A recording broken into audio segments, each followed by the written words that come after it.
At 32 years old, Noah Jensen walked into a cafe expecting another disaster of a blind date. What he got instead was a woman in a wheelchair sobbing and begging him in sign language to leave before he had to fake kindness. Two strangers, two lies, one collision that would either destroy them both or save them. This is their story, and it doesn't start with hope.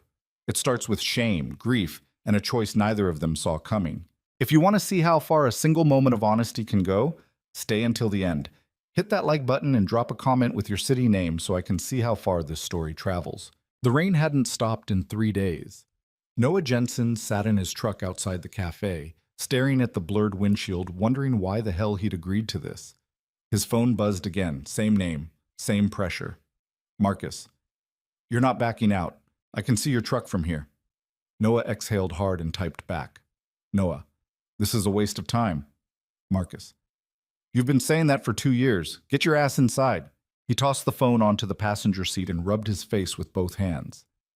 32 years old. Widower. Single father. And now, apparently, desperate enough to let his best friend set him up on a blind date with someone he'd never met, never asked about, and didn't want to know. The cafe door opened across the street. A couple walked out, laughing.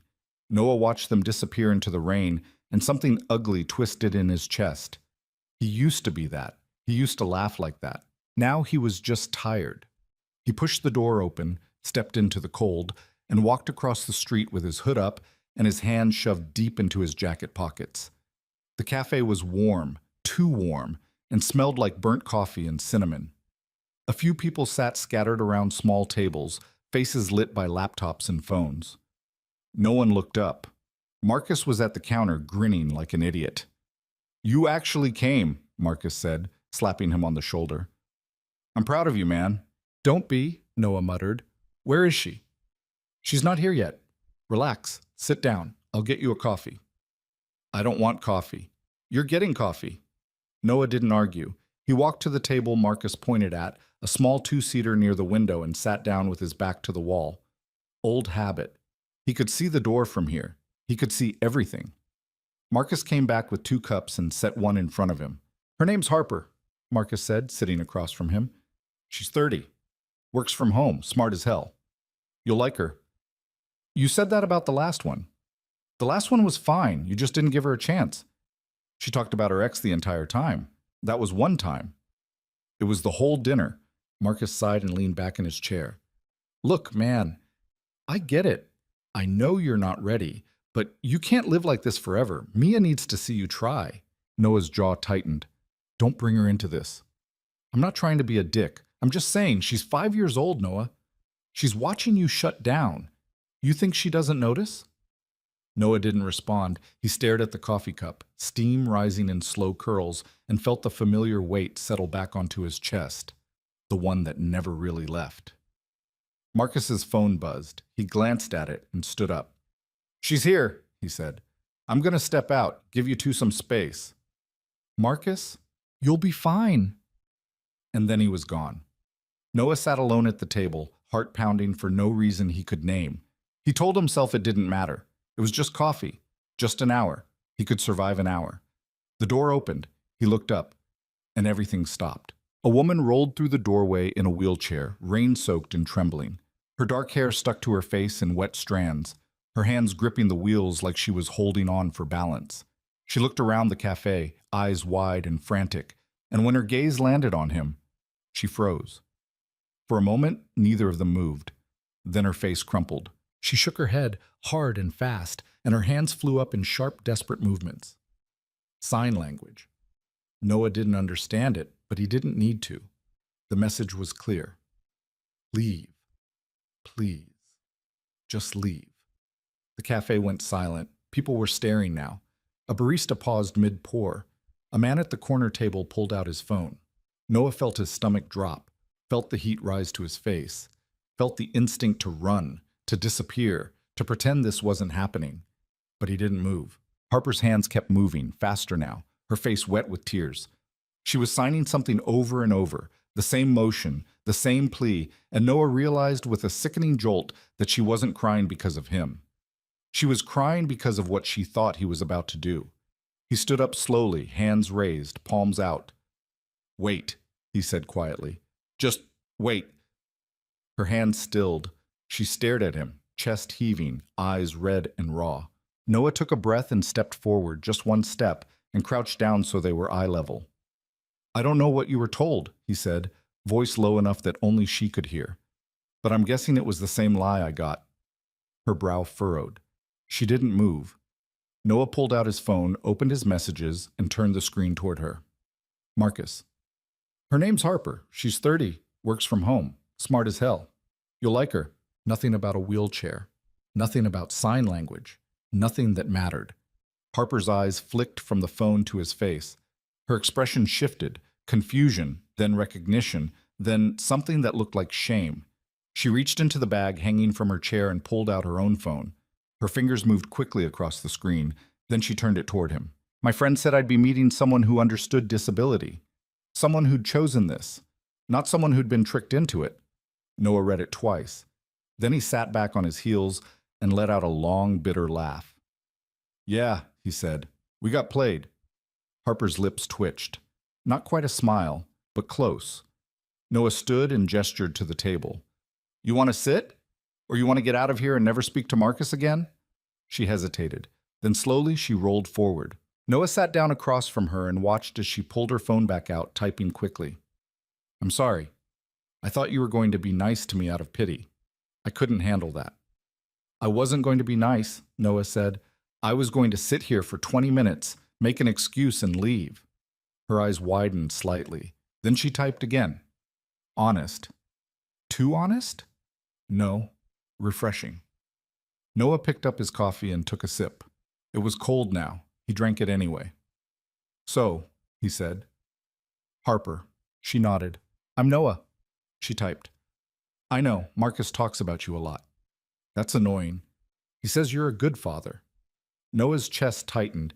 He set the cup down and looked out the window, rain streaking the glass in uneven lines. I try, he said quietly. Harper didn't type anything for a moment. Then, how old is she? 5. Her name's Mia. Does she look like you? Noah smiled despite himself. No, she looks like her mom. The moment the words left his mouth, he regretted them. He didn't talk about this, not with strangers, not with anyone. But Harper didn't pry. She just nodded and typed again. That must be hard. Every day. Silence stretched between them, not uncomfortable, just heavy. Noah watched the rain and tried to remember the last time he'd said that out loud. Harper's phone buzzed. She glanced at it, then typed something and held it up. Do you want to leave? Noah looked at her. Really looked at her. Past the wheelchair, past the tears, past the disaster of a first impression. She looked exhausted. So was he. No, he said. Not yet. Harper blinked. Then she typed. Why? Noah thought about it. He thought about Marcus's words, about Mia, about the last 2 years of his life spent in a fog he couldn't shake. Because I'm tired of running, he said. Harper stared at him for a long time. Then she set her phone down and nodded once. They sat there in silence, two strangers who'd been lied to, both too broken to pretend otherwise. And somehow, that was enough. That's it. The rain didn't let up. They sat at that table for an hour, maybe more, and didn't say much. Harper typed occasionally. Noah answered. Neither of them tried to fill the silence with small talk or fake enthusiasm. It was just two people sitting across from each other, acknowledging that the world had dumped them in the same terrible moment, and neither of them knew what to do about it. At some point, Harper ordered tea. Noah got another coffee. The barista didn't ask questions. So, Noah said eventually, leaning back in his chair. What do you do? For work? Harper picked up her phone. Graphic design, freelance, I work from home. You any good? She raised an eyebrow and typed. I wouldn't be freelance if I wasn't. Noah smirked. Fair. What about you? I'm a contractor, carpentry mostly, renovation work. Do you like it? Noah shrugged. It pays the bills, keeps me busy. Is that why you do it? To stay busy? He didn't answer right away. The question sat between them like a weight. Yeah, he said finally. I guess it is. Harper nodded slowly, like she understood something he hadn't said out loud. She typed again. I get that. Noah looked at her. Yeah? I stay busy too. It's easier than thinking. He let out a breath he didn't know he was holding. Exactly. They sat with that for a while. The cafe buzzed quietly around them. Someone dropped a cup behind the counter. A group of college students laughed too loud in the corner. Life kept moving, indifferent and relentless. Noah rubbed the back of his neck and glanced at Harper. She was staring out the window, her hands resting in her lap, her expression unreadable. Can I ask you something? He said. She looked at him and nodded. The accident, Noah said carefully. Was it recent? Harper's face didn't change, but something in her eyes shifted. She picked up her phone and typed for a long time. 3 years ago, car accident. I was driving. The other driver ran a red light. I lost my hearing instantly. Spinal injury, paralysis from the waist down. The doctor said I was lucky to be alive. She paused, then added, I didn't feel lucky. Noah read it twice. He didn't know what to say. Every response that came to mind felt hollow. I'm sorry, he said finally. Harper shook her head and typed. Don't be. I'm not looking for sympathy. Then what are you looking for? She stared at him for a moment, then typed slowly. I don't know. Maybe just someone who doesn't treat me like I'm broken. Noah nodded. Yeah, I get that too. Her eyes narrowed slightly, curious.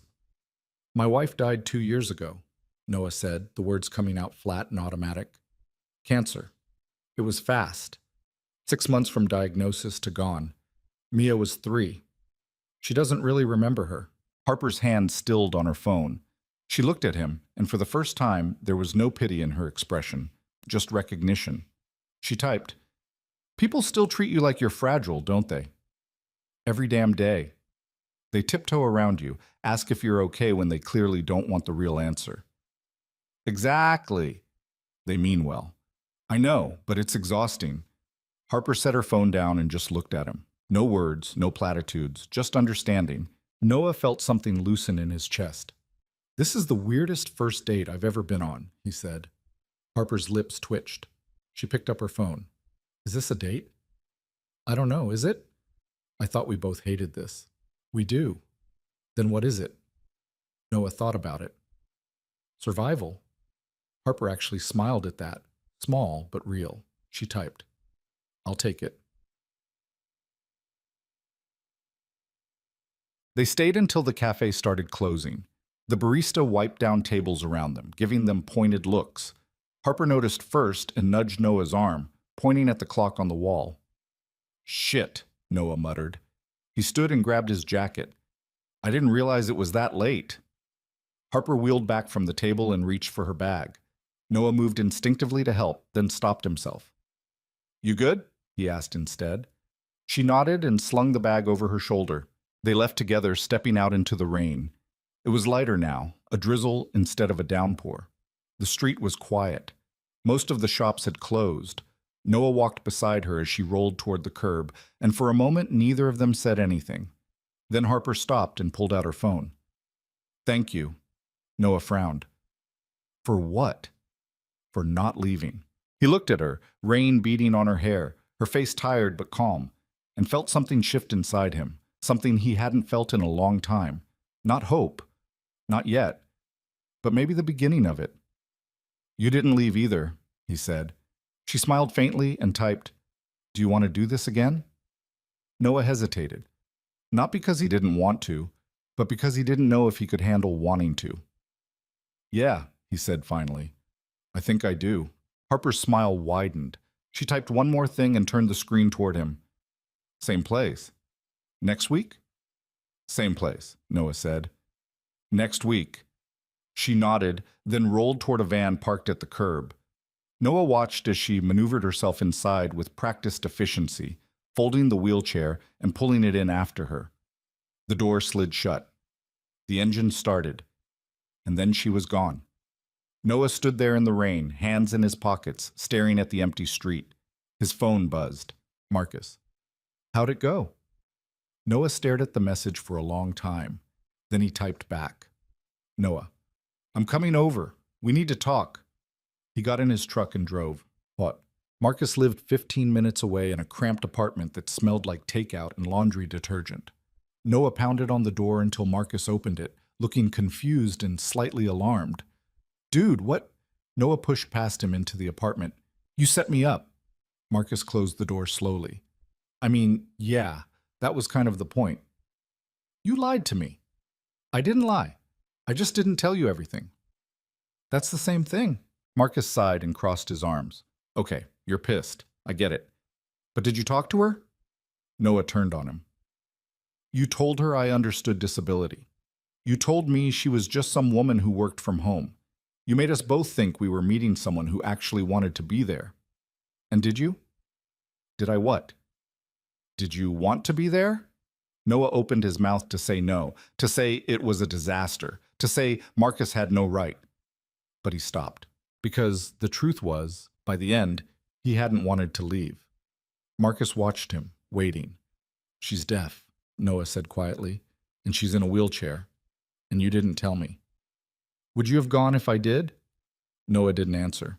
Marcus stepped forward. Look, man, I know you. You would have found a reason to back out.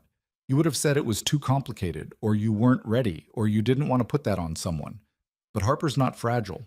She doesn't need you to save her. She just needs someone who sees her as a person. And I thought... He paused. I thought maybe you needed the same thing. Noah stared at him. You had no right.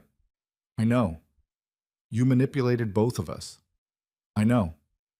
And you're not even sorry. Marcus smiled faintly. Not even a little bit. Noah wanted to be angry. He wanted to walk out and never speak to Marcus again. But he didn't. Because Marcus was right. He sat down on the couch and dropped his head into his hands. I don't know if I can do this. Marcus sat beside him. Do what? Feel something again. Risk it. I can't... He stopped, voice cracking. I can't lose someone else. Marcus was quiet for a moment. Then he said, You're already losing something, Noah. You're losing yourself. And Mia's losing you too. Noah's throat tightened. I'm not saying you have to marry this girl, Marcus continued. I'm just saying you should give yourself a chance to live again, even if it scares the hell out of you. Noah didn't respond. He sat there staring at the floor, feeling the weight of 2 years pressing down on him. She wants to see me again, he said finally. Marcus looked at him. And? And I said yes. A slow smile spread across Marcus's face. Good. Don't get excited. It's just coffee. It's a start. Noah stood and headed for the door. If you ever pull something like this again, I won't, Marcus said, grinning. I promise. Noah didn't believe him, but he left anyway. That night, after Mia was asleep, Noah sat on the edge of his bed and stared at his phone. He opened his messages and typed. Noah. Hey, it's Noah. Marcus gave me your number. Hope that's okay. He stared at it for 5 minutes before hitting send. The response came faster than he expected. Harper. It's okay. I was hoping you'd text. Noah's heart kicked in his chest. He typed back. Noah. I'm not good at this. Harper. At what? Noah. Talking, dating, any of it. Harper. Me neither. Noah. Then why are we doing this? There was a long pause. Then, Harper. Because I'm tired of being invisible. And I think you are too. Noah read it 3 times. Then he typed. Noah. Yeah, I am. He set the phone down and lay back on the bed, staring at the ceiling. For the first time in 2 years, he didn't feel completely alone. And that terrified him. But he didn't take it back. The week passed slowly. Noah went to work. He picked Mia up from preschool. He made dinner. He read her stories. He tucked her in and kissed her forehead and told her he loved her. And every night he texted Harper. It wasn't much, just small things, updates about their days, stupid jokes, observations about the rain that wouldn't stop. But it was something. On Wednesday, Harper sent him a meme about terrible blind dates. Noah laughed out loud for the first time in months. On Friday, she asked him about Mia. Harper. What's she like? Noah thought about it for a long time before answering. Noah. She's everything. Smart, funny, stubborn as hell. She's got her mom's smile. Harper. Does it hurt to see it? Noah. Every time. but I wouldn't trade it for anything. Harper. You're a good dad. Noah. I'm trying. Harper. That's all that matters. Noah stared at the message and felt something crack open inside him. He didn't know what this was. Didn't know where it was going. Didn't know if he was ready for any of it, but he knew he didn't want to stop. Saturday came. Noah dropped Mia off at Marcus's place and drove to the cafe. He was early. He sat in his truck and waited, watching the door, heart pounding like he was 16 again. At exactly 2 o'clock, Harper rolled up to the entrance. Noah got out and met her at the door. Hey, he said. She smiled and pulled out her phone. Hey. They went inside. This time there were no tears, no panic, no disaster, just two people sitting across from each other, learning how to be human again. And for the first time in a long time, Noah thought maybe, just maybe, he could do this. They sat in the same spot by the window, rain tapping against the glass in a rhythm that felt almost comforting now. Harper had her tea. Noah had his coffee. Neither of them pretended this was anything other than what it was. Two people trying to figure out if they could stand each other for more than an hour. So, Noah said, leaning back in his chair, what do people usually talk about on second dates? Harper typed on her phone and turned it toward him. Is this a second date? I don't know. What else would you call it? Two people who got tricked into meeting and are too stubborn to admit it was a bad idea? Noah laughed. Actually, laughed. Yeah, that sounds about right. Harper smiled and took a sip of her tea. Her hands were steady now, not like last week. Noah watched her for a moment, then said, Can I ask you something? She nodded. Why'd you agree to meet me again? After everything? Harper set her cup down and picked up her phone. She typed for a while, deleting and retyping, like she was trying to get the words right. Because you didn't try to fix me. You didn't offer to help me out of my chair or ask what happened in that voice people use when they want to feel sorry for you. You just sat down and acted like I was a person. That doesn't happen a lot. Noah read it twice. He didn't know what to say to that. I didn't do anything special, he said finally. Harper shook her head and typed. That's the point. You treated me like it was normal, like I was normal. You are normal. You'd be surprised how many people don't think so. Noah's jaw tightened. He wanted to argue, wanted to say people weren't that cruel, but he knew better. He'd seen the stares. He'd seen the way people looked at Mia sometimes when she cried in public, like a grieving 5-year-old was an inconvenience. People are idiots, he said. Harper's smile widened. She typed. Agreed. They sat in silence for a moment, comfortable now in a way that surprised Noah. He didn't feel the need to fill every gap with words. Neither did she. Your turn, Harper typed. Why did you come back? Noah exhaled slowly and rubbed the back of his neck. Honestly, I don't know. I almost didn't. What changed your mind? Mia. Harper tilted her head, curious. Noah hesitated, then continued. She asked me why I was smiling at my phone the other night. I didn't even realize I was doing it, but I'd been texting you and I guess I just... He stopped, feeling ridiculous. I don't smile much anymore. She noticed. Harper's expression softened. She typed. She sounds observant. She's 5. She notices everything. Does she know about me? Not yet. I didn't want to tell her until I knew if this was going anywhere. Harper nodded slowly. Then she typed something and paused before showing him. And do you know if it's going anywhere? Noah looked at her. Really looked at her. Past the careful walls they were both still holding up. No, he said. But I want to find out. Harper's breath hitched slightly. She set the phone down and just looked at him. And Noah realized how rare that was. Someone who didn't need words to communicate everything. She picked the phone back up. Me too. They stayed for 2 hours this time. The conversation drifted from the terrible coffee to Harper's latest design project to Noah's ongoing battle with a kitchen renovation that refused to cooperate.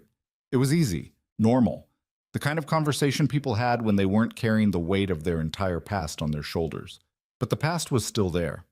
It always was. Can I ask you about your wife? Harper typed eventually.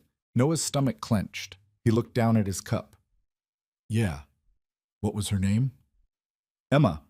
How did you meet? Noah smiled despite himself. College. She was in my philosophy class. I thought she was way out of my league. She thought I was an idiot for sitting in the back and never talking. Were you? Absolutely. But she liked me anyway. Harper smiled. She typed again. What was she like? Noah was quiet for a long time. He'd been asked that question 100 times since Emma died, and every time he gave the same safe answer. She was amazing. She was perfect. She was everything. But sitting here with Harper, he didn't want to say that. She was stubborn, Noah said finally, like annoyingly stubborn. She'd argue about anything just because she liked being right. She was terrible at cooking but refused to admit it.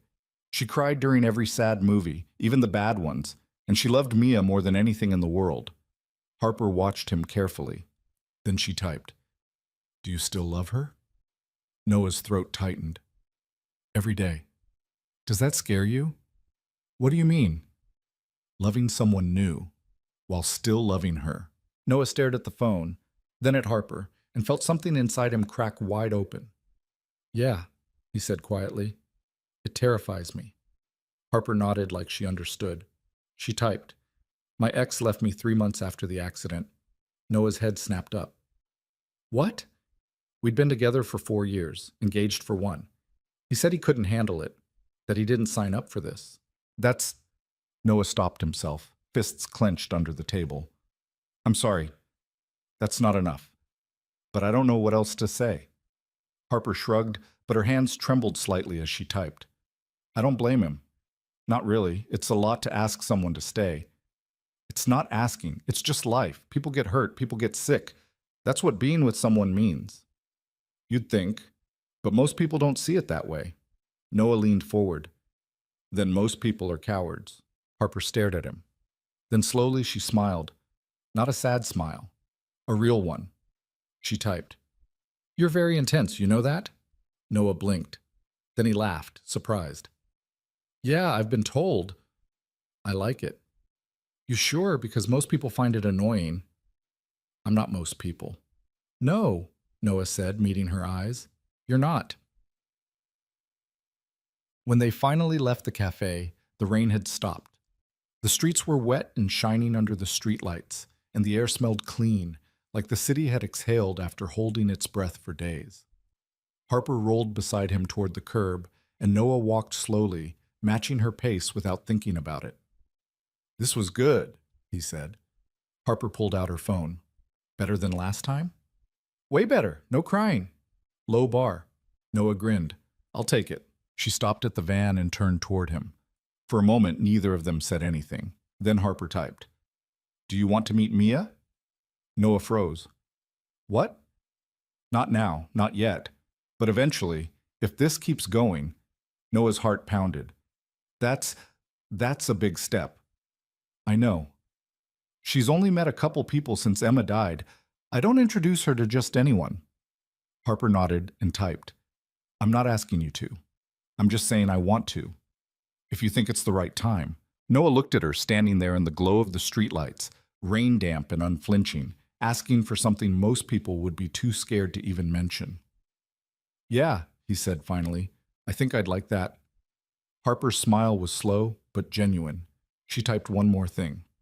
"Next week?" Noah hesitated, not because he didn't want to, but because once Mia met her, there was no going back. This stopped being just about him, but maybe that was the point. "Next week," he said. Harper nodded and maneuvered into the van. The door slid shut. The engine hummed to life, and Noah stood there on the curb, hands in his pockets, watching her drive away and wondering what the hell he'd just agreed to. Thoughts. Mia didn't understand why her dad was acting weird. All week, he'd been distracted, quieter than usual. He'd burned the pancakes on Tuesday morning and didn't even notice until Mia pointed at the smoke coming from the stove. "Daddy, you're doing it again," she said on Thursday night, poking at her spaghetti. Noah looked up from his plate. "Doing what?" "Looking at your phone." He set it down quickly.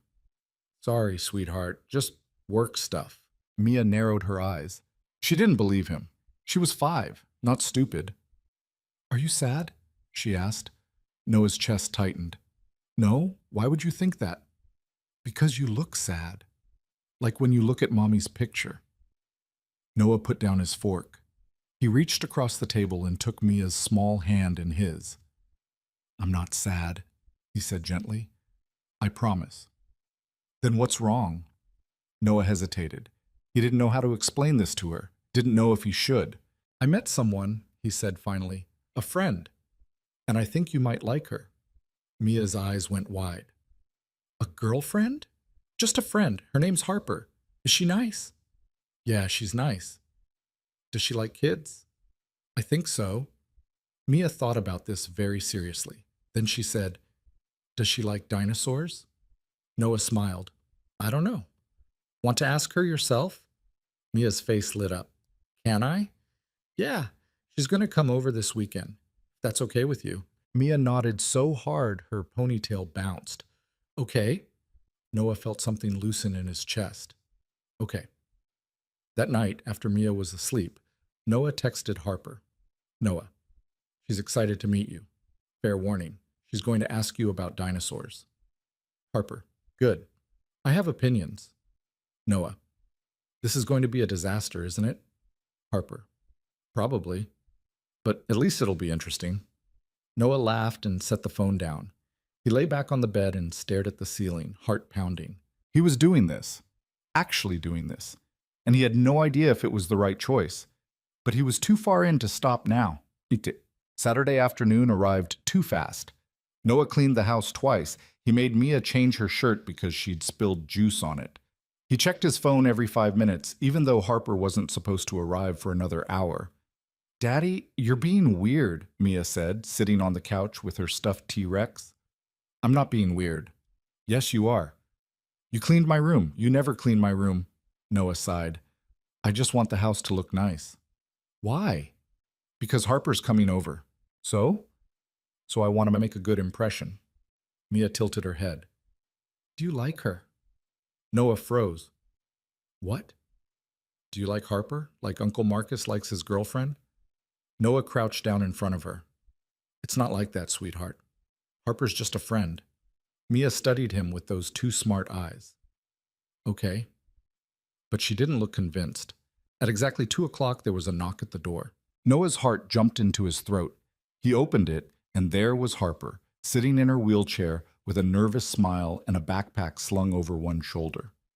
"Hey," Noah said. Harper pulled out her phone. "Hey, is this okay?" "I wasn't sure if I should knock or text." "Knocking's fine. Come in." He stepped aside and Harper rolled into the house. She looked around, taking in the space, the toys scattered near the couch, the photos on the wall, the kitchen table still covered with Mia's coloring books. Noah felt a pang of self-consciousness. "Sorry, it's a mess." Harper shook her head and typed, "It's perfect. It looks like a home." Before Noah could respond, Mia appeared in the hallway, clutching her T-Rex and staring at Harper with wide eyes. Harper smiled and waved. Mia didn't move. Noah crouched beside her. "Mia, this is Harper. Harper, this is Mia." Mia looked at her dad, then at Harper, then back at her dad.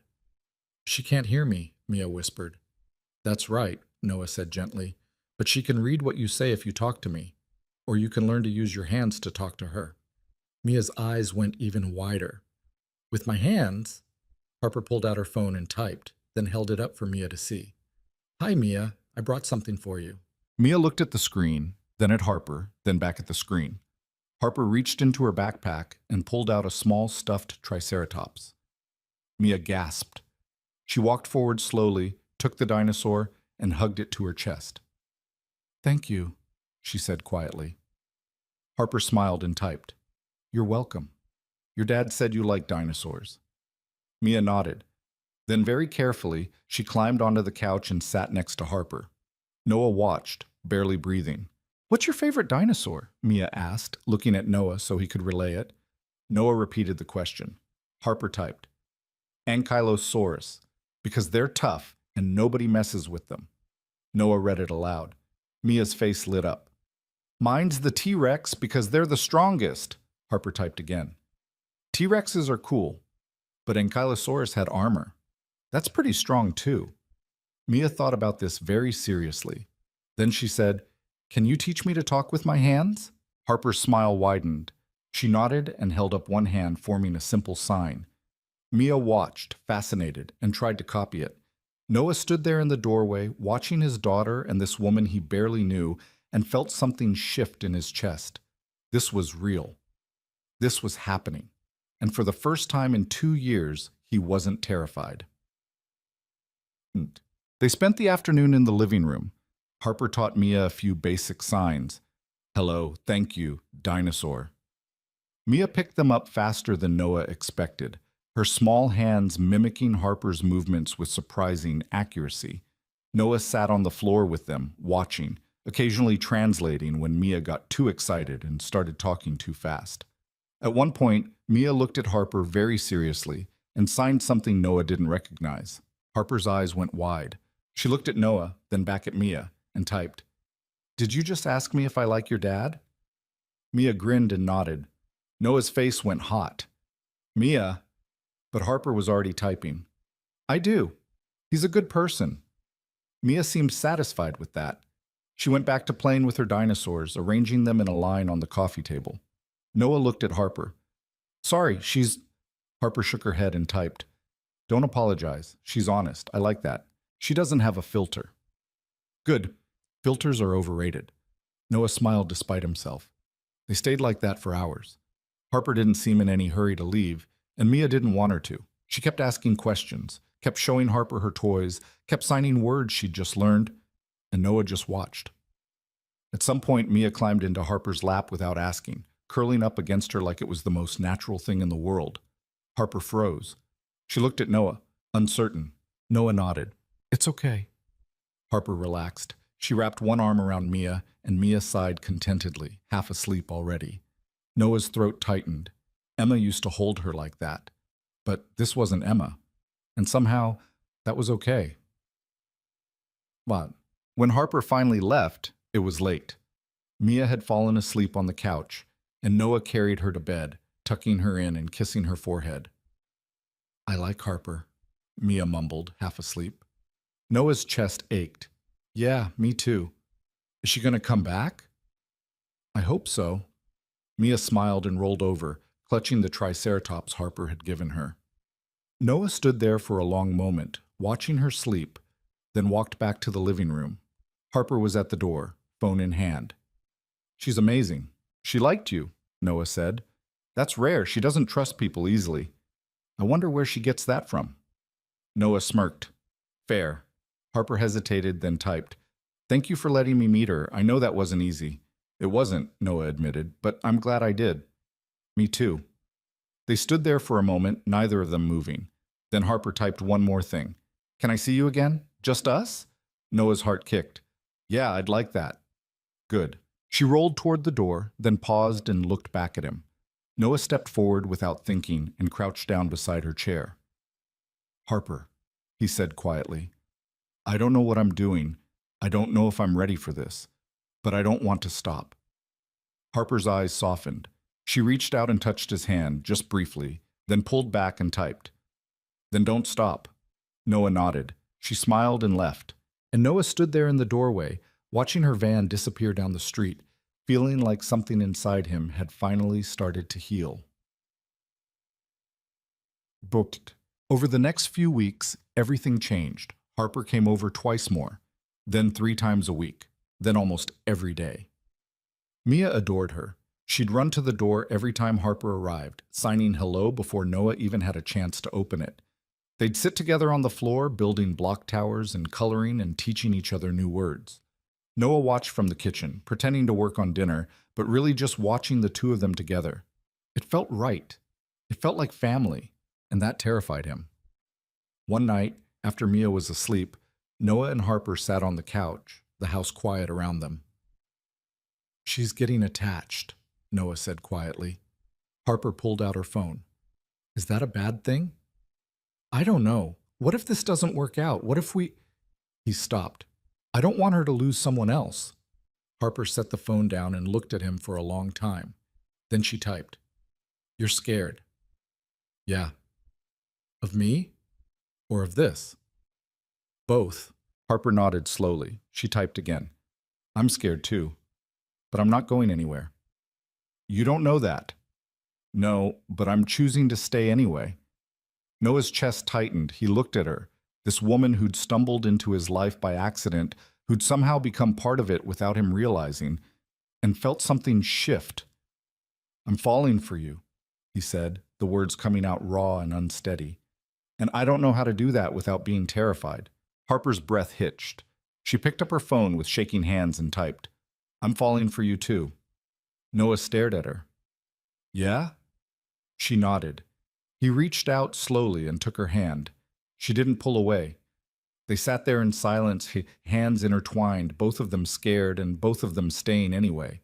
And for the first time in a long time, Noah thought maybe he could do this. Maybe he could let himself love someone again. Maybe he could let himself be loved. It wouldn't be easy. But nothing worth keeping ever was. 2 months passed like water through fingers, fast, inevitable, impossible to hold on to, even when Noah tried. Harper had become part of their routine. She showed up on Wednesday afternoons when Mia got home from school. She stayed for dinner on Fridays. She texted Noah every morning with something small, a joke, a complaint about a difficult client, a photo of her coffee that looked identical to yesterday's coffee. And somehow, without Noah noticing exactly when it happened, she'd stopped being a guest and started being something else entirely. Mia had learned 37 signs. She kept a running count on a piece of construction paper taped to the fridge, adding a new tally mark every time Harper taught her something new. She'd started signing at school too, teaching the other kids. And her teacher had called Noah to say how proud she was of Mia's enthusiasm. Noah didn't tell her it was because of Harper. He didn't know how to explain that yet. He didn't know how to explain any of it. On a Tuesday night in late November, Noah stood in the kitchen washing dishes while Mia and Harper sat at the table playing Go Fish. Mia was winning. She always won. Harper had figured out early on that Mia was a ruthless card shark with no mercy, and instead of letting her win, Harper played hard and lost anyway. Mia slapped down a pair of threes and grinned. Harper threw her cards on the table in mock defeat and signed something that made Mia laugh so hard she fell off her chair. Noah turned from the sink, hands still dripping. What'd she say? Mia climbed back into her seat, still giggling. She said I'm a dinosaur with no feelings. Accurate, Noah said. Mia stuck her tongue out at him. Harper caught his eye and smiled, and Noah felt that familiar tug in his chest, the one that showed up more and more often now, the one that scared him because it felt too much like hope. He turned back to the dishes. Later, after Mia had gone to bed and Harper was getting ready to leave, Noah walked her to the door. The house was quiet except for the hum of the heater and the distant sound of rain starting up again outside. Harper stopped at the door and pulled out her phone. She's getting better at cards. She's a menace, Noah said. I don't know where she gets it from. You. Noah laughed. I'm terrible at cards. Exactly. He shook his head, smiling. Then he said, You don't have to let her win, you know. She's tougher than she looks. Harper typed. I know. That's why I don't.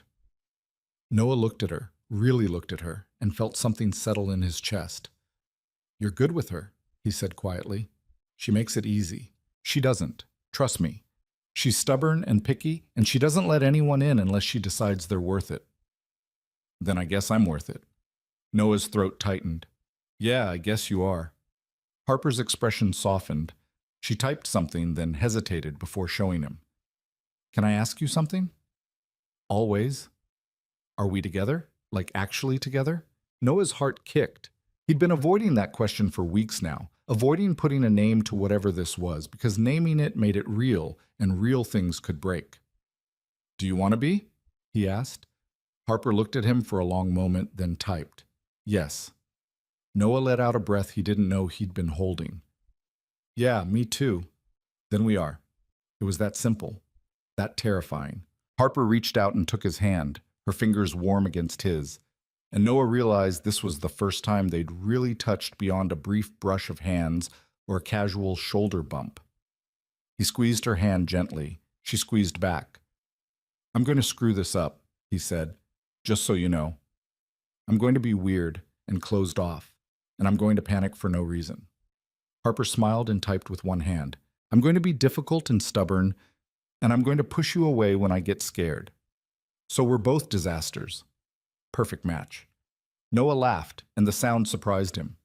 He couldn't remember the last time something had felt this easy. Harper left a few minutes later, and Noah stood in the doorway watching her van pull away, hand still tingling where she'd held it. He closed the door and leaned against it, eyes closed, heart pounding. This was real now, and he had no idea what happened next. Xian. The next morning, Mia asked the question Noah had been dreading. They were eating breakfast, cereal for her, burnt toast for him, when she looked up and said, "Is Harper your girlfriend?" Noah choked on his coffee. Mia watched him, waiting, spoon halfway to her mouth. "Why are you asking?" Noah said carefully. "Because Uncle Marcus said you have a girlfriend now, and I should ask you about it." Noah made a mental note to kill Marcus later. "What else did Uncle Marcus say?" "That you're happy again." "Are you?" The question hit him harder than it should have. Noah set down his mug and looked at his daughter, this tiny, impossibly perceptive person who'd been watching him fall apart for 2 years and never said a word about it. "Yeah," he said quietly. "I think I am." Mia nodded like that made sense. "Good. I like Harper." "I know you do." "Do you love her?" Noah froze. "That's a big question, sweetheart." "But do you?" He didn't know how to answer that. Didn't know if he was ready to say it out loud, even to himself. "I care about her a lot," he said finally. "That's not the same thing." "I know." Mia ate another bite of cereal, thinking. Then she said, "I think you should tell her." "Tell her what?" "That you love her. If you do." Noah stared at his 5-year-old daughter, wondering when she'd gotten so wise. "It's complicated, Mia." "Why?" "Because—" He stopped. "Because your mom just died. Because I don't know if I'm allowed to love someone else. Because I'm terrified. Because I don't want to mess it up," he said instead. Mia looked at him very seriously. "Mommy would want you to be happy." Noah's chest tightened. "How do you know that?" "Because she loved you. And people who love you want you to be happy." Noah couldn't speak. He just sat there, staring at his daughter, feeling like she'd just punched through every wall he'd spent 2 years building. Mia finished her cereal and carried her bowl to the sink. She stood on her tiptoes to rinse it, then turned back to him. "I think Harper makes you happy," she said, "so you should keep her." Noah let out a shaky laugh. "It doesn't work like that, sweetheart." "Why not?" "Because people aren't things you keep. You have to choose each other every day." "Then choose her." She said it so simply, like it was the easiest thing in the world. Maybe it was. Duh. That night, Noah couldn't sleep. He lay in bed staring at the ceiling, Mia's words playing on repeat in his head. Choose her. Like it was that simple. Like love was just a decision you made and everything else fell into place. But it wasn't that simple. Because choosing Harper meant letting go of the guilt he'd been carrying since Emma died. It meant admitting that life kept moving forward whether he wanted it to or not. It meant accepting that he could love two people at the same time, even if one of them was gone. And that felt like betrayal. His phone buzzed on the nightstand. He picked it up. Harper. You awake? Noah. Yeah, can't sleep. Harper. Me neither. Noah. What's wrong? Harper. Nothing, just thinking. Noah. About what? There was a long pause, then, Harper. About you. Noah's heart kicked. Noah. Good thoughts or bad thoughts? Harper. Scared thoughts. Noah. Yeah, me too. Harper.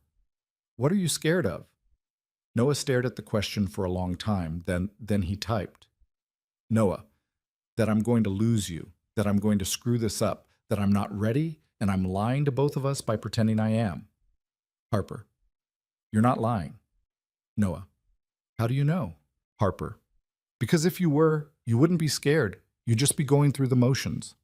Noah read that 3 times. Noah. When did you get so smart? Harper. I've always been smart. You're just now noticing. He smiled despite himself. Noah. What are you scared of? Another pause. Harper. That you're going to wake up one day and realize I'm too much work. That you're going to see me as a burden instead of a person. That Mia's going to get tired of me and you're going to have to choose between us. Noah. That's not going to happen. Harper. You don't know that. Noah.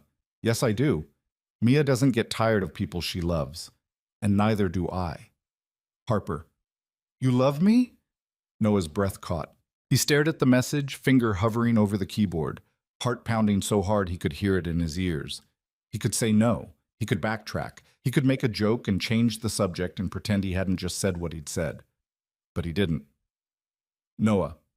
Yeah, I think I do. The typing indicator appeared, then disappeared, then appeared again. Harper.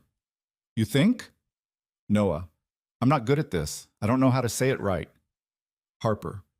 Then say it wrong. Noah laughed, a short, breathless sound. Noah. I love you. I don't know when it happened or how to make sense of it, but I do, and it scares the hell out of me. Harper. Good. Noah. Good? Harper. If you weren't scared, I'd think you were lying. Noah. So you believe me? Harper. Yes. Noah. Do you feel the same way? Another long pause. Noah's heart hammered. Harper. Yes. He exhaled, relief flooding through him so fast it made him dizzy. Noah. Yeah? Harper. Yeah, I love you too. Even though you're terrible at texting and you never use punctuation and you always send messages one word at a time, like a psychopath. Noah laughed out loud. Noah. I love you too. Even though you're stubborn and you cheat at cards and you steal all the good blankets when we watch movies. Harper. I don't cheat at cards. Noah. Yes, you do. Harper. Prove it. Noah. I will, tomorrow. Harper. Looking forward to it. Noah. Good night, Harper. Harper. Good night, Noah. He set the phone down and lay back on the bed, heart still racing, and realized he was smiling. For the first time in 2 years, the future didn't feel like something to survive. It felt like something to look forward to. Things shifted after that. Not in obvious ways, they didn't suddenly move in together or make grand declarations. But something had changed, something fundamental. Harper stayed later now. Sometimes she didn't leave at all, falling asleep on the couch while Noah worked in the kitchen, and he'd cover her with a blanket and let her sleep. Mia started calling her Harper without the careful distance she used with other adults. Just Harper. Like she'd always been there. And Noah stopped flinching every time he felt happy. But not everything was easy. One Friday night, 3 weeks after they'd said I love you for the first time, everything fell apart. Mia woke up at 2 a.m. screaming. Noah bolted out of bed and ran to her room, heart pounding, and found her sitting up in bed, sobbing, drenched in sweat. Mia, hey, it's okay, he said, sitting beside her and pulling her into his arms. It's just a bad dream. You're okay. But she wasn't okay. She clung to him, shaking, and kept crying, and Noah didn't know what to do. I want mommy, she sobbed. I want mommy, I want mommy, I want mommy. Noah's throat closed up. He held her tighter, rocking her gently, and felt something crack inside his chest. I know, sweetheart, he whispered. I know. Where is she? Where did she go? She's... He stopped. He'd said this 100 times before, but it never got easier. She's not coming back, baby. I'm sorry. She's not coming back. Mia wailed and Noah just held her, tears streaming down his own face now, feeling like the worst father in the world because he couldn't fix this. He couldn't bring her back. He couldn't make it stop hurting. He didn't know how long they sat there, minutes, hours. Time stopped meaning anything. Eventually, Mia's sobs quieted to hiccups, and she pulled back, face red and blotchy. I miss her, she whispered. I know. I miss her too. Does Harper know about Mommy? Noah's chest tightened. Yeah, she knows. Does she miss her too? Harper never met Mommy, sweetheart. Mia looked at him with those impossibly serious eyes. But does she know I still love Mommy? Yeah, she knows. Good. Mia sniffled and wiped her nose on her sleeve. Because I don't want her to think I forgot. Noah's heart shattered. He pulled Mia back into his arms and held her tight. You're never going to forget Mommy, he said, voice rough. And nobody's going to ask you to. Not me. Not Harper. Nobody. Mia nodded against his chest. Noah stayed with her until she fell back asleep, then sat on the floor beside her bed, head in his hands, feeling like he was drowning. He'd been stupid. So stupid. He'd let himself believe things could be normal again, that they could move forward and leave the past behind and everything would be fine. But the past didn't go away. It never did. And now his daughter was paying the price. He pulled out his phone and texted Harper. Noah, I can't do this. The response came fast. Harper, what happened? Noah, Mia had a nightmare. She was asking for Emma. I can't do this to her. I can't make her choose between her mom and you. Harper, Noah, slow down. Talk to me. Noah, this was a mistake. I'm not ready. She's not ready. I'm sorry. Harper, don't do this. Noah, I have to. Harper, no, you don't. You're scared. I get it. But don't push me away because you're scared. Noah, I'm not pushing you away. I'm protecting my daughter. Harper, from what? From me? Or from being happy? Noah stared at the message, anger flaring hot and fast. Noah, that's not fair.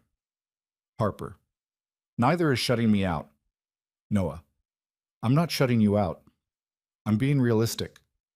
Mia's 5 years old and she just lost her mother. I can't ask her to make room for someone else.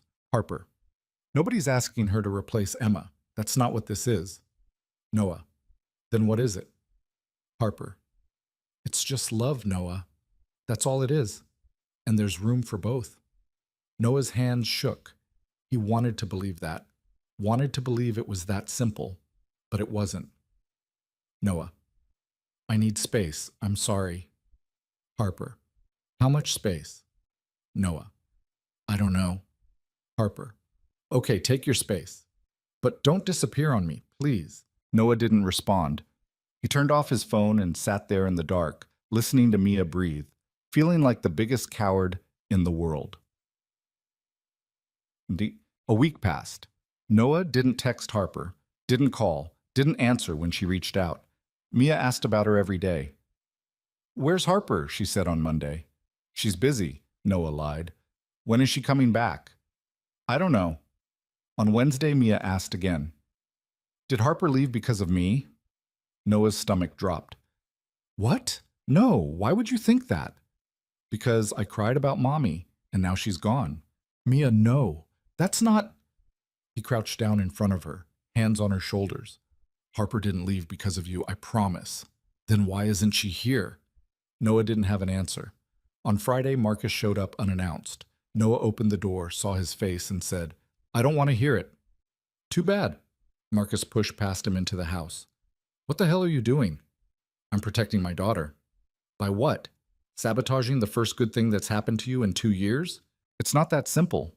Yes, it is. You're scared. I get it. But you're using Mia as an excuse to run, and that's bullshit. Noah's jaw tightened. You don't know what you're talking about. Don't I? Because from where I'm standing, you're doing exactly what you did after Emma died. You're shutting everyone out and convincing yourself it's for Mia's sake, when really, it's just because you're terrified. I'm not. You are. And you know what the worst part is? Mia knows it too. She asked me yesterday why you were sad again. She thinks it's her fault Harper's gone. Noah felt like he'd been punched. What? She thinks she did something wrong, and instead of fixing it, you're hiding. Noah sank onto the couch, head in his hands. I don't know what I'm doing. Marcus sat beside him. Then stop doing it alone. What if I screw this up? What if I hurt Harper? What if I hurt Mia? What if you don't? Noah looked at him. You're so focused on everything that could go wrong, Marcus said, that you're not seeing what's already going right. Mia's happy, you're happy, Harper's happy, and yeah, it's messy and complicated, but so what? Life is messy. You don't get to hide from it just because it's hard. Noah's throat tightened. I don't know if I can do this. You don't have to know. You just have to try. They sat in silence for a long moment. Then Noah said, I told her I needed space. So go and tell her. It's not that easy. Yes, it is. You pick up the phone. You say you're sorry. You ask her to come back, and then you stop running. Noah looked at his best friend, this person who'd been pulling him out of the dark for 2 years, and felt something shift. What if she says no? Then at least you tried. Noah nodded slowly. Then he pulled out his phone. His hands shook as he typed. Noah, I'm sorry. I panicked. Can we talk? He hit send before he could change his mind. The response came 10 minutes later. Harper. Yes. Walk. They met at the cafe, same table, same rain, same terrible coffee. Harper was already there when Noah arrived, sitting by the window, hands folded in her lap. She looked tired, like she hadn't been sleeping. Noah sat down across from her, and for a moment neither of them said anything. Then Harper pulled out her phone. You look terrible. Noah let out a shaky laugh. Yeah, I feel terrible. Good. You should. I'm sorry. I shouldn't have shut you out. No, you shouldn't have. I was scared. Mia had a nightmare and she was crying for Emma and I panicked. I thought I was protecting her, but I wasn't. I was protecting myself. Harper's expression softened slightly. She typed. I know. You do? Of course I do. You're not that complicated, Noah. He smiled despite himself. Ouch. I'm not trying to replace Emma. I never was. But you keep acting like loving me means forgetting her, and that's not how it works. I know. Mia said the same thing. She's smarter than you. Way smarter. Harper's lips twitched. Then she typed. I can't do this if you're going to run every time it gets hard. I know. I need you to stay. Even when you're scared. Especially when you're scared. Noah reached across the table and took her hand. I'm going to mess up again. You know that, right? I know. And you're still willing to try? Yes.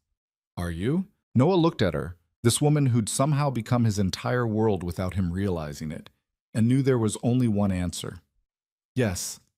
Harper squeezed his hand, then she typed with her free hand. Then stop apologizing and take me home. Noah's chest tightened. Home? You're home, where Mia is. That's where I want to be.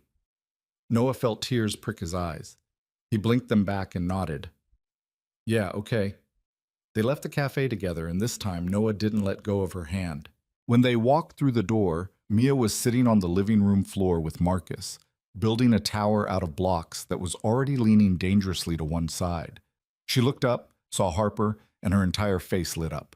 Harper! She screamed, jumping to her feet and running across the room. Harper barely had time to brace herself before Mia crashed into her, wrapping her arms around Harper's waist and squeezing tight. Noah watched, throat tight, as Harper's hands came up to stroke Mia's hair, her eyes shining with tears she was trying not to let fall.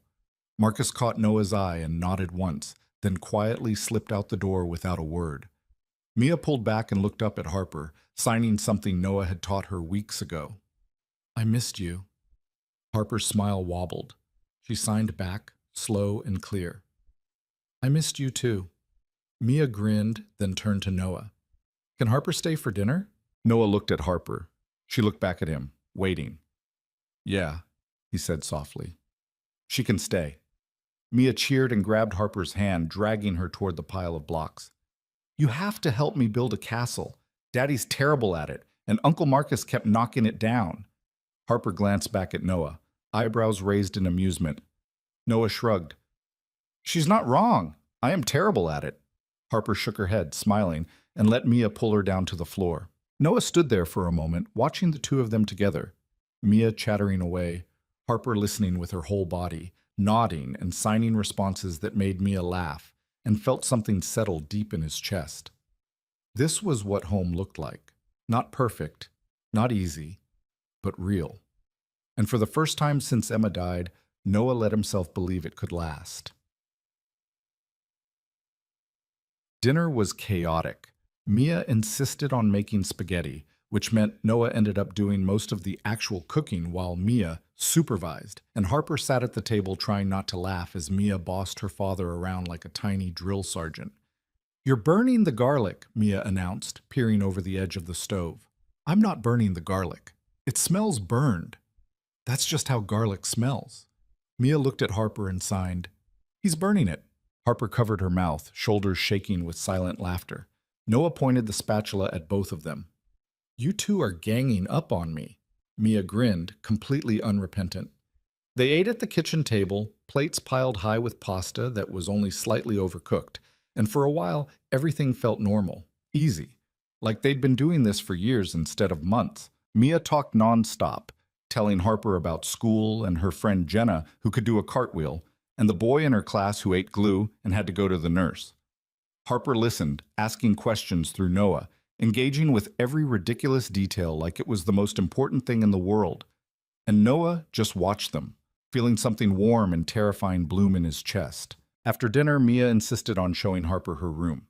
Noah cleaned up the kitchen, listening to Mia's voice echoing down the hallway as she gave Harper a detailed tour of her stuffed animal collection, complete with names and backstories for each one. When they came back, Mia was yawning, rubbing her eyes with the back of her hand. "Bedtime," Noah said. "But Harper just got here." "Harper will still be here tomorrow." Mia looked at Harper. "Will you?" Harper pulled out her phone and typed, then showed it to Mia. "Yes, I promise." Mia seemed satisfied with that. She hugged Harper goodnight, then let Noah carry her to bed. He tucked her in, pulling the blankets up to her chin, and kissed her forehead. "I'm glad Harper came back," Mia said quietly. Noah's chest tightened. "Me too." "Are you going to marry her?" Noah froze. "What?" "Uncle Marcus said you should marry her. He said you're happier when she's around. Uncle Marcus talks too much." "But are you?" Noah sat on the edge of her bed, trying to figure out how to answer that. "I don't know, sweetheart. It's too early to think about that." "But you love her, right?" "Yeah, I do." "And she loves you?" "Yeah." "Then you should marry her. That's what people do when they love each other." Noah smiled despite himself. "It's a little more complicated than that." "Why?" "Because—" He stopped. "Because I'm scared. Because I don't know if I'm ready. Because the idea of getting married again feels like erasing your mom." "Because I want to make sure I do it right," he said instead. Mia thought about that for a moment. Then she said, "I think you're already doing it right." Noah's throat closed up. He leaned down and kissed her forehead again. "Go to sleep." "Okay, but you should still marry her." "Noted." Mia grinned and closed her eyes. Noah stood there for a moment, watching her breathe, then walked back to the living room. Harper was on the couch, scrolling through her phone. She looked up when he entered, and something in her expression shifted. "She okay?" Harper typed. "Yeah, she's good." Noah sat beside her, close enough that their shoulders touched. "She told me I should marry you." Harper's eyes went wide. She stared at him for a moment, then typed. "What did you say?" "I told her it was too early to think about that." "Is it?" Noah looked at her. "I don't know. Is it?" Harper set her phone down and just looked at him, and Noah saw everything she wasn't saying written across her face. The hope, the fear, the uncertainty. "I'm not asking you to marry me," she typed finally, "but I need to know if that's something you even want, eventually." Noah's heart pounded. "With you? With anyone?" He thought about it. Really thought about it. The idea of getting married again had felt impossible for so long, like something that belonged to a different version of himself, the one who existed before Emma got sick, before everything fell apart. But sitting here with Harper, it didn't feel impossible anymore. It felt terrifying, but not impossible. "Yeah," he said quietly. "I think I do. Eventually." Harper's breath hitched. She picked up her phone. "And with me specifically?" Noah reached out and took her hand. "Yeah, with you specifically." Harper's eyes filled with tears. She blinked them back and typed with one hand. "I'm going to hold you to that." "Good." They sat there in silence, hands intertwined, and Noah felt something shift between them, something that felt like a promise, even though neither of them had said the words out loud. "I'm still going to screw up," he said. "Probably a lot." "I know. And I'm going to panic and overthink everything and push you away when I get scared." "I know that too." "And you're still okay with this?" Harper squeezed his hand and typed. "I'm not okay with it. I'm choosing it anyway. There's a difference." Noah smiled. "Yeah, there is." He leaned in slowly, giving her time to pull away, and kissed her. It was soft and tentative, and nothing like the grand romantic moments in movies.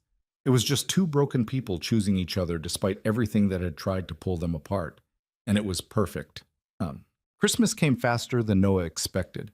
Mia had been talking about it nonstop for weeks, making lists of things she wanted, and decorations she thought they should put up, and cookies they had to bake, because that's what families did at Christmas. Noah had avoided the holiday for the past 2 years. The first Christmas after Emma died, he and Mia had stayed home, ordered pizza, and pretended it was just another day. Last year, they'd gone to Marcus's place and let his family carry the weight of forced cheer while Noah sat in the corner feeling like a ghost. But this year felt different. This year, Harper was here. "We should get a tree," Mia announced one Saturday morning in early December. Noah looked up from his coffee. "A tree? A Christmas tree? We haven't had one since Mommy died." Noah's chest tightened. "I know, sweetheart. I just thought, can we get one this year, please?" She looked at him with those big, hopeful eyes, and Noah couldn't say no. "Yeah, okay, we can get a tree." Mia cheered and immediately started making plans. How tall it should be, where they should put it, what color lights they should use. Noah texted Harper. "Noah, we're getting a Christmas tree. Want to come?" Harper. "Is this a cry for help or an actual invitation?" Noah. "Both." Harper. "I'll be there in 20 minutes. She showed up in 15, wrapped in a thick coat and a scarf that covered half her face. Mia ran to the door and hugged her, already talking a mile a minute about the tree farm they were going to and the hot chocolate they'd get afterward. They drove out to a lot on the edge of the city, rows and rows of trees lined up like soldiers waiting to be chosen. The air smelled like pine and cold earth, and Mia ran ahead, inspecting each tree with the seriousness of a surgeon. "This one's too short," she declared. "This one's too skinny. This one's perfect. Wait, no, it's not. It's got a bald spot." Harper caught Noah's eye and signed. "She's very particular." "You have no idea," Noah said. They wandered through the lot for almost an hour before Mia finally found the one. It was tall and full and slightly crooked, but Mia loved it. So Noah paid for it and wrestled it into the truck bed while Harper kept Mia entertained with a snowball fight that Mia was definitely winning.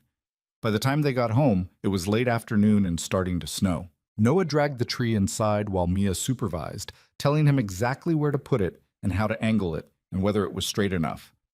"It's leaning left," Mia said. "It's not leaning." "Yes, it is."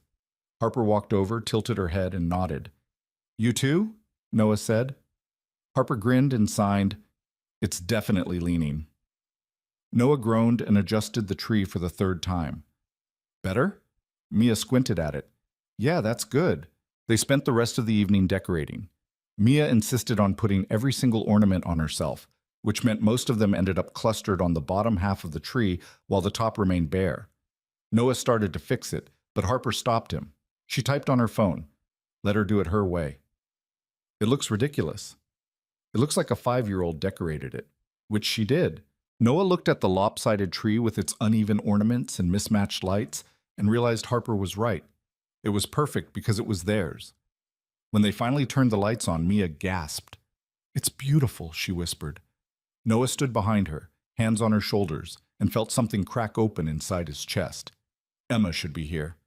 The thought came out of nowhere, sharp and painful, and Noah had to bite the inside of his cheek to keep from breaking down. She should be here. She should be standing next to him, laughing at Mia's chaotic decorating, arguing about whether to put the star or the angel on top. But she wasn't. And she never would be again. Harper touched his arm gently, pulling him back to the present. She didn't say anything, didn't ask if he was okay. She just stood there beside him, close enough that he could feel her warmth, and let him feel what he needed to feel. After Mia went to bed, Noah and Harper sat on the couch in the dark, the only light coming from the tree. "Thank you," Noah said quietly. Harper pulled out her phone. "For what?" "For being here. For not making me pretend everything's fine. You don't have to pretend with me." "I know. That's why I'm thanking you." Harper leaned against him, and Noah wrapped his arm around her shoulders. "I miss her," he said. "I don't talk about it much, but I do, every day." "I know. Does it bother you that I still love her?" Harper was quiet for a moment, then she typed, "No. It would bother me if you didn't." Noah looked at her. "Yeah? She was your wife. She's Mia's mom. Of course you still love her. That doesn't mean there's no room for me." Noah felt his throat tighten. "How are you so understanding about this?" "Because I've lost people too. I know what it's like to carry them with you." "Who did you lose?" Harper hesitated. Then she typed, "My mom, 7 years ago. Cancer. Noah's chest ached. I'm sorry. Don't be. She wouldn't want that. What was she like? Harper smiled, small and sad, stubborn, funny. She didn't let anyone feel sorry for her, even when she was dying. She told me the day before she passed that I wasn't allowed to stop living just because she did. Sounds like someone I know. Harper nudged him gently. I get it from her. They sat in silence for a while, watching the lights blink on and off, on and off. Do you think about her during the holidays? Noah asked. Every year. It used to make me hate Christmas, but now I just try to remember the good parts. Like what? Like the way she used to burn the turkey every single year and then order Chinese food instead. Or how she'd put way too much tinsel on the tree and it would fall off in clumps for weeks. Or how she'd make me sing carols even though I can't hear myself, and I'm terrible at it. Noah smiled. You sing? Harper laughed silently, shoulders shaking. She typed. I used to. Before the accident. I was awful. I don't believe that. You should. I have witnesses. Noah laughed, and the sound surprised him. He couldn't remember the last time he'd laughed while talking about grief. Thank you for telling me, he said. Thank you for asking. They stayed on the couch until past midnight, talking about their families, their childhoods, the people they'd loved and lost, and the ways they'd survived. And for the first time, Noah realized that grief didn't have to be something he carried alone. The week before Christmas, everything fell apart again. It started with a phone call. Noah was at work, halfway through installing new cabinets in a kitchen renovation, when his phone rang. Unknown number. He almost didn't answer, but something made him pick up. Hello? Is this Noah Jensen? Yeah, who's this? This is Kelly from Mia's school. We need you to come pick her up. She's sick. Noah's stomach dropped. How sick? She's running a fever and she's been crying for the past hour. We tried to reach you earlier, but I'm on my way. He hung up, told his crew he had to leave, and drove to the school going 20 over the speed limit the entire way. When he got there, Mia was in the nurse's office, curled up on a cot, clutching her stomach and crying. Hey, sweetheart, Noah said, crouching beside her. What's wrong? My tummy hurts, she whimpered, and I want Mommy. Noah's heart broke. He scooped her up, signed the checkout sheet, and carried her to the truck. By the time they got home, Mia's fever was worse. She was shaking, burning up, and nothing Noah did seemed to help. He gave her medicine. He put a cool cloth on her forehead. He tried to get her to drink water. Nothing worked, and the whole time she kept crying for Emma. I want Mommy, she sobbed. Where's Mommy? Why won't she come? Noah held her, rocking her gently, feeling completely useless. I'm here, baby. I'm here. But I want Mommy. I know you do. She cried harder, and Noah felt something inside him shatter. He texted Harper. Noah, Mia's sick, really sick. I don't know what to do. Harper, do you need me to come over? Noah, I don't know. She keeps asking for Emma, and I don't know how to help her. Harper, I'm coming over. Noah, you don't have to. Harper, I'm already on my way. 20 minutes later, there was a knock at the door. Noah opened it, Mia still in his arms, and Harper took one look at them and rolled inside without a word. She set her bag down and pulled out her phone. How high is her fever? 103. Did you give her medicine? An hour ago. It's not working. When did she last eat? This morning. She won't eat now. Harper nodded and typed. Put her on the couch. I'll get some things. Noah carried Mia to the couch and laid her down gently. She was still crying, face red and blotchy, and Noah felt completely helpless. Harper came back with a bowl of cool water and a washcloth. She soaked the cloth, wrung it out, and placed it on Mia's forehead. Mia flinched, then relaxed slightly. Harper pulled out her phone and typed, showing it to Noah. She needs fluids, even if it's just small sips, and we need to keep her cool. Noah nodded, throat tight. Harper looked at Mia, then back at Noah, and typed, Go take a shower. You look like you're about to pass out. I can't leave her. You're not leaving her. I'm here. Go. Noah hesitated. Then he nodded and went to the bathroom. He stood under the hot water for 10 minutes, head bowed, feeling like the world's worst father. He couldn't fix this. Couldn't make it stop. Couldn't bring back the one person Mia wanted more than anything. When he came back, Mia was asleep on the couch, the washcloth still on her forehead, and Harper was sitting beside her, one hand gently stroking her hair. Noah sat on the other side of the couch, exhausted. "Thank you," he said quietly. Harper looked at him and typed with one hand. "You don't have to thank me." "Yes, I do. You didn't have to come." "Yes, I did." Noah's throat tightened. "She was asking for Emma the whole time, and I couldn't—" He stopped, voice breaking. Harper set her phone down and reached for his hand. "You can't be her mom, Noah. You can only be her dad. And you're doing that. You're doing it perfectly. It doesn't feel like it. It never does." They sat in silence, watching Mia sleep, and Noah felt something shift. This was what partnership looked like. Not grand gestures or perfect moments, just showing up when things were hard and staying even when it hurt. Around midnight, Mia woke up crying again. Noah moved to get up, but Harper was already there, lifting Mia gently and cradling her in her arms. Mia buried her face in Harper's shoulder and sobbed, and Harper just held her, rocking her slowly, one hand rubbing gentle circles on her back. Noah watched, frozen, as Mia's cries slowly quieted. Harper didn't try to shush her or tell her it was okay. She just held her, steady and solid, and let Mia feel what she needed to feel. After a few minutes, Mia pulled back, face wet with tears, and looked at Harper. Then she signed something Noah had taught her months ago. "I love you." Harper's eyes filled with tears. She signed back, slow and clear. "I love you too." Mia nodded, then looked at Noah. "Can Harper stay?" Noah's chest tightened. He looked at Harper, who was watching him, waiting. "Yeah," he said, voice rough. "She can stay." Mia smiled, exhausted, and let Harper carry her back to bed. Noah followed, and the three of them sat on Mia's bed. Noah on one side, Harper on the other, Mia in the middle. "Tell me a story," Mia mumbled, half asleep already. Noah glanced at Harper. She nodded. So Noah told her a story. Not about princesses or dragons or faraway kingdoms, but about a little girl who was brave and strong and loved, even when she didn't feel like it. About a dad who was trying his best, even when he didn't know what he was doing, and about a woman who showed up when things got hard and stayed anyway. By the time he finished, Mia was asleep. Noah and Harper sat there for a long time, watching her breathe, neither of them willing to move. Finally, Harper typed, "She's going to be okay. I know." "So are you." Noah looked at her, this woman who'd somehow become the center of his entire world, and felt something settle deep in his chest. "Yeah," he said quietly. "I think I am." Christmas morning arrived cold and bright. Mia's fever had broken 2 days earlier, and she'd bounced back with the resilience only 5-year-olds seemed to possess.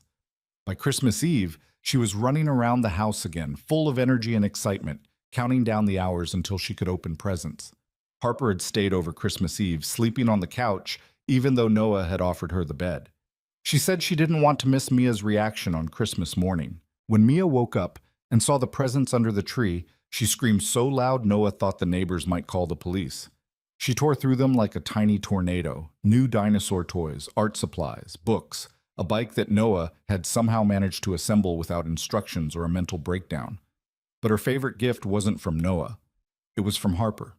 A small box wrapped in silver paper with a purple bow.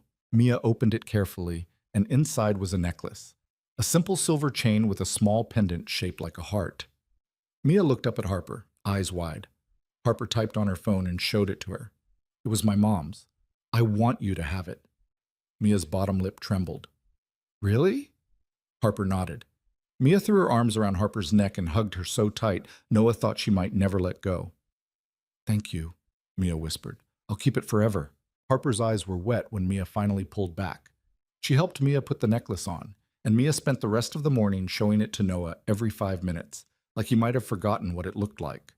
Later, after Mia had tired herself out and fallen asleep on the couch, surrounded by torn wrapping paper and new toys, Noah and Harper sat at the kitchen table drinking coffee. "That was a big gift," Noah said quietly. Harper typed, "She deserved it." "Your mom's necklace, though, are you sure?" "Yes. My mom would have loved her, and I think Mia needed to know that she's important to me." Noah's throat tightened. "She is. You both are." Harper smiled and reached across the table, taking his hand. They sat like that for a while, the house quiet except for the soft sound of Mia's breathing and the hum of the heater. "This is the best Christmas I've had in years," Noah said. "Me too. Thank you for everything." Harper shook her head and typed, "You don't have to keep thanking me." "I know, but I want to." She squeezed his hand, and Noah realized, sitting there in his messy kitchen with this woman he loved and his daughter asleep in the next room, that he'd finally found what he'd been looking for. Not perfection, not a life without pain, just a reason to keep going. And that was enough. Spring came slowly that year, like it was testing the ground before committing. The rain finally stopped in late March, replaced by pale sunshine that felt fragile and new. Flowers started pushing through the dirt in the yard, small, stubborn things that refused to wait for permission. Noah stood at the kitchen window one Saturday morning, coffee in hand, watching Mia and Harper in the backyard. Mia was showing Harper how to plant tulip bulbs, her small hands covered in dirt, explaining the process with the confidence of someone who'd watched exactly one YouTube video on gardening. Harper nodded seriously, following Mia's instructions like they were critical mission parameters. And Noah felt that familiar ache in his chest, the one that had stopped feeling like pain and started feeling like gratitude. 6 months had passed since Christmas. 6 months of Harper sleeping over more nights than she slept at her own apartment. 6 months of Mia's artwork slowly taking over Harper's side of the fridge. 6 months of building something that felt less like dating and more like family. Noah's phone buzzed on the counter. Marcus. "Lunch tomorrow? Just us?" Noah. "Why does that sound ominous?" Marcus. "Because you know me too well." 1 p.m. The usual place. Noah smiled and pocketed the phone. Outside, Mia shrieked with laughter as Harper accidentally dumped a handful of dirt on her own head. Harper's shoulders shook with silent laughter, and Mia doubled over, pointing and signing something that Noah couldn't quite make out from this distance, but was definitely teasing. He grabbed his jacket and went outside. "What'd I miss?" he asked. Mia looked up, grinning. "Harper doesn't know how to garden." Harper pulled out her phone, dirt smudging the screen. "Your daughter is a tyrant. I've been telling you that for months." I should have listened. Mia giggled and went back to her planting, chattering about how the tulips would bloom in a few weeks, and they'd be pink and purple and the prettiest flowers in the whole neighborhood.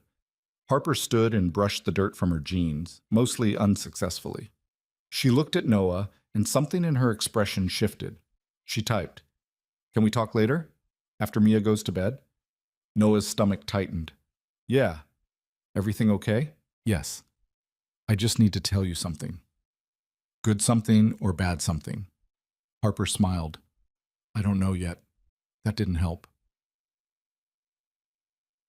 The rest of the day felt longer than it should have. They took Mia to the park. They got ice cream. They came home and made dinner together. Well, Noah and Harper made dinner while Mia sat at the table coloring and offering unhelpful suggestions about how much salt to use. But the whole time, Noah couldn't shake the anxiety sitting heavy in his gut. Harper needed to talk. That was never good. People didn't say, "We need to talk," when they wanted to share good news. By the time Mia was finally in bed, Noah's nerves were shot. He found Harper on the couch, phone in her lap, staring at nothing. "Hey," he said, sitting beside her. She looked up and gave him a small smile. "Hey. So, you wanted to talk?" Harper nodded. She picked up her phone and typed for a long time, deleting and retyping, like she was trying to find the right words. Finally, she turned the screen toward him. "My lease is up next month." Noah's heart stopped. "Okay, and I've been thinking about not renewing it." "Why?" Harper looked at him, and Noah saw the fear in her eyes, the same fear he'd felt 100 times over the past year. "Because I'm here more than I'm there. Because Mia keeps asking why I leave at night. Because I don't want to leave anymore." Noah stared at her. "Are you saying—" "I want to move in. If you'll have me." The words hit him like a truck. Move in, together, permanently. Noah opened his mouth, closed it, opened it again. That's a big step," he said finally. "I know. Are you sure?" "Are you?" Noah looked at her, this woman who'd become his entire world without him realizing it, and knew there was only one answer. Yes, he said. I'm sure. Harper's breath hitched. She typed quickly. You mean it? Yeah, I mean it. You're not just saying that because you feel like you have to. No, I'm saying it because I want you here. I want you here every night. I want to wake up next to you. I want Mia to stop asking why you leave. I want this to be your home. Harper's eyes filled with tears. She set the phone down and leaned forward, pressing her forehead against his shoulder. Noah wrapped his arms around her and held her tight. I love you, he said quietly, and I don't want you to leave anymore either. Harper pulled back, wiping her eyes, and typed, I love you too. They sat there for a long time, holding each other, and Noah felt something settle deep in his chest. This was it. This was the life he was choosing, not the one he'd planned, not the one he'd expected, but the one that was real and messy and worth fighting for. We should tell Mia, he said. Harper nodded. She's going to lose her mind. Good, Noah laughed. When do you want to move your stuff? Is next weekend too soon? No, next weekend's perfect. Harper smiled and Noah kissed her, soft and slow, and full of promises he intended to keep. The next day, Noah met Marcus for lunch. They sat at their usual booth in the back corner of a diner that smelled like grease and burnt coffee, and Marcus ordered them both burgers without asking. So, Marcus said, leaning back in the booth, how are things?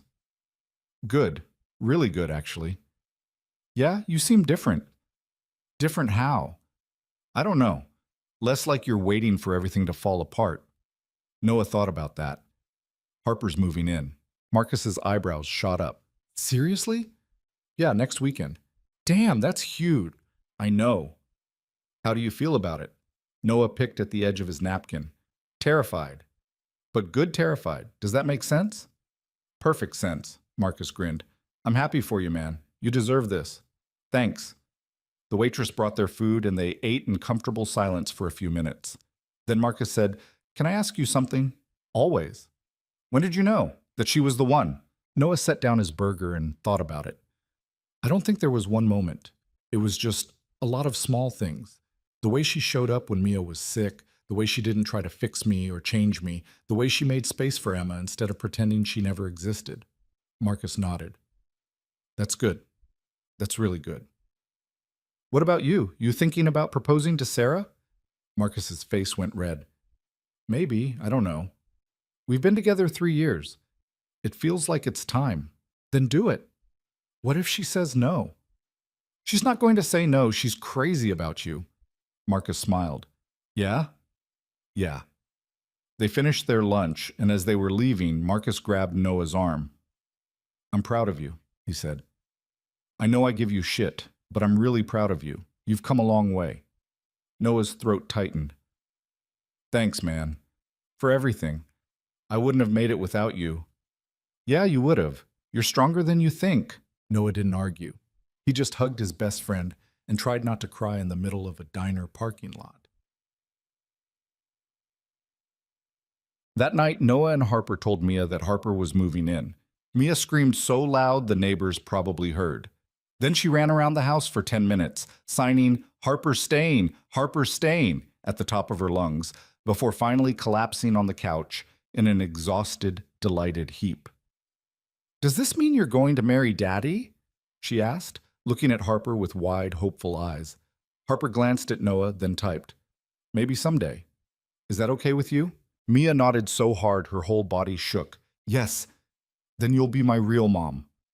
Harper's expression faltered. She looked at Noah, uncertain. Noah crouched down beside Mia. Harper's not replacing your mom, sweetheart. Nobody could ever do that. Mia's face fell. I know, I love Harper, and I want her to stay forever. She is staying forever, but she's not your mom, she's Harper, and that's just as important. Mia thought about that for a moment. Then she looked at Harper and signed, Can I call you my bonus mom? Harper's eyes filled with tears. She signed back slowly. If you want to. Mia grinned and threw her arms around Harper's neck. Noah watched them, throat tight, and realized that this was what healing looked like. Not forgetting, not replacing, just making room for more love. Moving day was chaos. Harper didn't have much. Most of her furniture had been rented and she'd sold or donated the rest. But she had boxes. So many boxes. Marcus showed up with his truck to help, and between the three of them, they managed to get everything inside in a few hours. Mia helped by unpacking Harper's art supplies and scattering them across the living room floor while providing running commentary on which colors were best and which brushes looked fancy. By evening, the house looked like a disaster zone, but Harper's things were slowly finding their places. Her clothes in the closet next to Noah's, her books on the shelf beside his tools manuals, her coffee mug in the cabinet next to Mia's dinosaur cup. It felt right. It felt like home. That night, after Mia was asleep and Marcus had finally left, Noah and Harper collapsed on the couch, exhausted. "We did it," Noah said. Harper pulled out her phone. "We did. How do you feel? Tired? Happy? Scared?" "Yeah, me too." She leaned against him, and Noah wrapped his arm around her shoulders. "Thank you," he said quietly, "for taking a chance on me. On us." Harper typed with one hand. "Thank you for letting me." They sat in silence, and Noah realized that this was it. This was the life he'd built from the wreckage of the one he'd lost. It wasn't perfect. It wasn't easy. But it was real. And it was theirs. 3 months later, on a warm afternoon in June, Noah made a decision. He'd been thinking about it for weeks, turning it over in his mind, trying to figure out if he was ready. He still didn't know if he was ready, but he was doing it anyway. He called Marcus. "I need your help," Noah said. "What's up?" "I'm going to propose to Harper." There was a long pause. Then Marcus whooped so loud, Noah had to pull the phone away from his ear.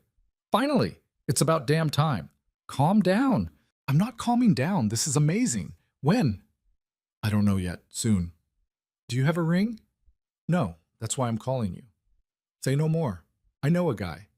Of course he did. 2 days later, Marcus took Noah to a small jewelry store downtown. The owner was an old friend of Marcus's family, and he showed Noah dozens of rings, each one more elaborate than the last. Noah hated all of them. "They're too much," he said. She's not flashy. She'd hate these." The jeweler nodded thoughtfully. Then he pulled out a simple silver band with a small, clear stone. "This one," he said. "Simple, classic, timeless." Noah picked it up, and something in his chest settled. "Yeah, this one's perfect." He bought it on the spot. Now he just had to figure out how to ask. He thought about doing it at the cafe where they'd met, or at home, with Mia there, or somewhere big and romantic with candles and music, but none of it felt right. In the end, he didn't plan it at all. It happened on a Sunday morning in late June. They were at the cafe, same table, same terrible coffee, same easy rhythm they'd fallen into over the past year. Mia was at Marcus's place for the day, giving Noah and Harper a rare morning alone together. They'd been talking about nothing important, Harper's latest design project, Noah's ongoing battle with a kitchen remodel that refused to cooperate, when Noah realized he didn't want to wait anymore. He reached into his pocket, pulled out the small box, and set it on the table between them. Harper stared at it, then at him. Noah's heart pounded. "I wasn't planning to do this today," he said. "I had this whole speech prepared. But sitting here with you, I realized I don't need a speech. I just need you to know that I love you. I love the way you make Mia laugh. I love the way you don't take any of my shit. I love the way you showed up when I was falling apart and stayed even when it got hard. And I don't want to do this life without you." He opened the box. Harper's hands flew to her mouth. "I'm not asking you to replace Emma," Noah continued, voice shaking. "I'm not asking you to be someone you're not. I'm just asking you to keep being exactly who you are. Here, with me, with Mia, forever." He took a breath. "Harper Lynn, will you marry me?" Harper stared at him, tears streaming down her face. Then she grabbed her phone and typed, hands shaking so badly she had to delete and retype 3 times. "Yes. Yes. 1,000 times yes." Noah let out a breath he didn't know he'd been holding. He stood, walked around the table, and dropped to one knee beside her chair. Harper's hands were shaking as he slid the ring onto her finger. It fit perfectly. She pulled him up and kissed him, and Noah felt like his heart might burst. When they finally pulled apart, Harper typed, "I love you so much." "I love you too. I can't believe you did this here." "Why?" "Because this is where it all started, where we were both too broken to pretend we were fine. And now look at us." Noah looked around the cafe, the same window, the same rain starting to fall outside, the same terrible coffee cooling in their cups. "Yeah," he said quietly. "Look at us." They told Mia that night. She screamed, again, louder this time. Then she demanded to see the ring, declared it the prettiest ring in the whole world, and immediately started planning the wedding. "Can I be the flower girl?" she asked. "Of course," Harper typed. "Can I wear a purple dress?" "Whatever color you want." "Can we have dinosaur cake?" Noah laughed. "We'll see." Mia grinned and hugged both of them, her small arms barely reaching around them. "I'm so happy," she said, voice muffled against Harper's shoulder. Noah's throat tightened. "Yes, sweetheart, me too." That night, after Mia was asleep, Noah found the box he'd kept hidden in the back of the closet for 2 years. Emma's things. Photos. Letters. The necklace she'd worn every day until she got too sick to care about jewelry. He pulled out one of the photos, the two of them on their wedding day, young and stupid, and so sure the future would be kind. "I miss you," he whispered. "Every day. But I think you'd like her. I think you'd be glad I'm not alone anymore." He didn't know if Emma could hear him, didn't know if it mattered, but saying it out loud made it real, made it okay. He put the photo back in the box, closed it gently, and put it back on the shelf. Not forgotten, just no longer haunting him. The wedding was small, just family and close friends in Marcus's backyard on a sunny afternoon in August. Mia wore a purple dress and took her role as flower girl so seriously she walked down the aisle at half speed, carefully placing each petal like she was defusing a bomb. Harper wore a simple white dress and looked so beautiful, Noah forgot how to breathe. Marcus officiated, because of course he did, and he only teared up twice during the ceremony, which Noah considered a win. When it was time for vows, Noah spoke first. "I don't have fancy words," he said, voice shaking. "I'm not good at this, but I know that you saved me. You showed up when I was drowning and you didn't try to fix me. You just stood beside me and reminded me that it was okay to keep breathing. You made space for my grief instead of asking me to let it go. You loved my daughter like she was yours without trying to take anything away from the mother she lost. And I don't know what I did to deserve you, but I'm going to spend the rest of my life trying to be worthy of it." Harper's eyes were wet. She pulled out her phone and read from the notes she'd prepared. Noah read the words aloud for her, his voice breaking on every other sentence. "You told me once that I wasn't broken, that I was just waiting to be seen, and you were right. I spent 3 years believing I was too much, too complicated, too damaged. And then you showed up and looked at me like I was exactly enough. You didn't run when things got hard. You didn't treat me like a burden. You just loved me. And you let me love you back. I don't know what the future holds, but I know I want to face it with you, always." There wasn't a dry eye in the yard. Marcus pronounced them married, and Noah kissed his wife while Mia cheered and their friends applauded, and the sun shone down like the universe was giving its blessing. It wasn't perfect. The cake was slightly lopsided. Someone stepped on Mia's flower petals. Marcus's dog escaped and had to be chased down mid-reception. But it was theirs, and that made it perfect. Later that night, after the guests had gone home and Mia was asleep at Marcus's house, Noah and Harper sat on the back porch, watching the stars come out. Harper had her head on Noah's shoulder, the wedding ring catching the light every time she moved her hand. "We did it," Noah said. Harper pulled out her phone. "We did." "Any regrets?" "Not a single one." "You?" "No, this is the best decision I've ever made." Harper smiled and typed. "Even better than that blind date you didn't want to go on?" Noah laughed. "Especially better than that." They sat in comfortable silence, and Noah thought about the past year, about the cafe, about the panic and the tears and the lies that had brought them together, about all the moments in between, the fights, the fears, the small victories that had built something real. "I never thought I'd get this again," he said quietly. "A family, a future. I thought that part of my life was over," Harper typed. It's not over. It's just different. Yeah, different, but good. Better than good.